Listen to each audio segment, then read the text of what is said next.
Now, this is going to be a simple lesson, but really take this to heart if you're a beginner out there, because this is one of the major stumbling blocks with students I see. They want to strum, but they just don't have practical exercises to help them. So let's see if this is gonna work. Click that link down below. There could be some cool stuff. You never know. There's always something cool, so just click it because it's the right thing to do. But let's go into a little exercise and make us all strummers and hopefully better singers. All right, let's zoom in.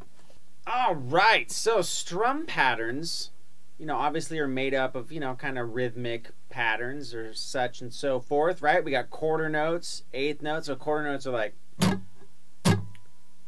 eighth notes would be 1 and 2 and 3 and 4, and then there's 16th notes.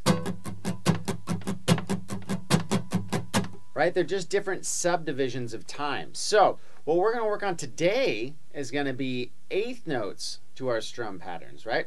So what I want you to do, or if you want to do, is get a blank sheet of paper, and we're going to work in groups of 4. But I want you to write out like it's an eighth note. So I want you to write 1 and 2 and 3 and 4. So the number 1, space, and number 2, space, and, right? So we're going to basically have 8 hits.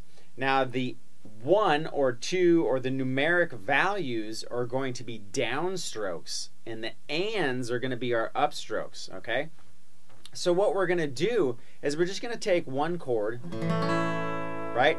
Now if I just took that A and did just the numeric values, 1, 2, 3, 4, 1, 2, 3, 4, right? Or if I did all of them and I went 1 and 2, it'd be 1 and 2 and 3 and 4 and 1 and 2 and 3 and 4 and. Now that right there can be a strum pattern in and of itself, right? But what you typically hear are different accents, based on that kind of theme. A lot of strum patterns are actually based on 16th note patterns, but we're going to break it down really simple and do eighth note patterns. And what we're going to do is we'll pick let's say 1, 2, and 3, and 4, right? So what we're going to do is we're going to count it aloud. I really want to stress the importance of counting in the beginning when we're trying to establish, time and feel and rhythm. So if we took an A chord and we did 1, 2, and 3, and 4, 1, 2, and 3, and 4. Now you can put all the ands in there, but those are the ones I'm actually going to accent. So we're going to go 1, 2, and 3, and 4, and 1, 2, and 3, and 4, and 1, 2, and 3, and 4, and 1, right? And right at the last one, I skipped one. So what we can do is get a red marker and we can mark so we have a visual representation of the strum pattern we're going to do, and it helps us to visualize where our arm needs to go, because a lot of times in the beginning you want to keep your arm moving because people will lose rhythm if they don't have something to either say and count or like a metronome and play to, right? So the whole object is to establish rhythm. So we got 1, 2, and 3, and 4, and 1, 2, and 3, and 4, and, right? See, my arm keeps moving. Now, in the beginning, I stopped it, but it's easier for me to catch because I've been doing it for a while where I'm going. But in the beginning, it was really difficult for me to you'd be like 1, 2, and 3, and your arm's like, what am I supposed to be doing, right?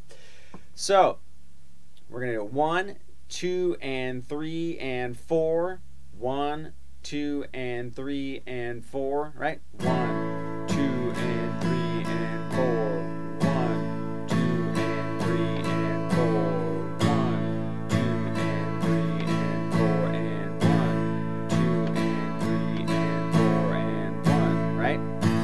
Now what we can do is take that A chord and we can break the pattern up. So we can do 1, 2, and 3, and 4, 1, 2, 3, and 4, and, right? So we got 1, 2, and 3, and 4, right? So that together kind of sounds like a strum pattern, right?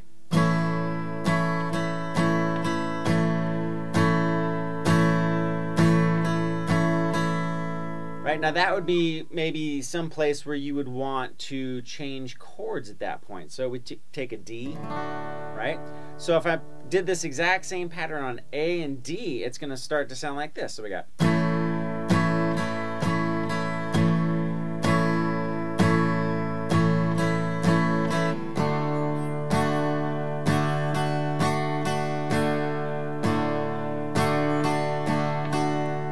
Right, now I messed up the pattern or whatever, but what I did was when I went to the D chord, I just doubled my second pattern. Now all of a sudden, we're starting to develop some sort of rhythm. So instead of just going...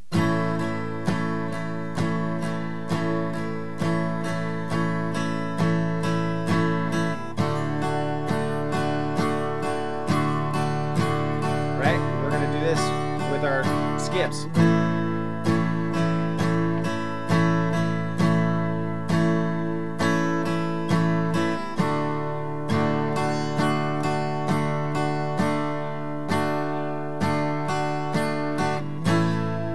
Right, so now it's like starting to become a song. So that's just an easy way, right, or easier way to visualize. You know, you have a piece of paper in front of you, one and, right? The numbers are down, the ands are upstrokes, and you can just see exactly what you're supposed to do as we're going by. You know, pick 3 chords, start with 1, get that down, then switch between 2, then switch between 3, right? And before you know it, you basically will have a song.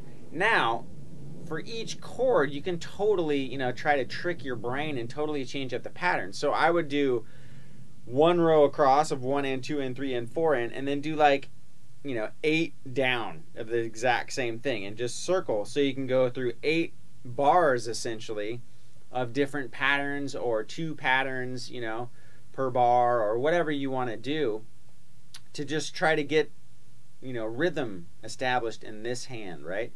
You know, oftentimes people can start to get the chord switches down pretty good, but it's this part that starts to give them trouble.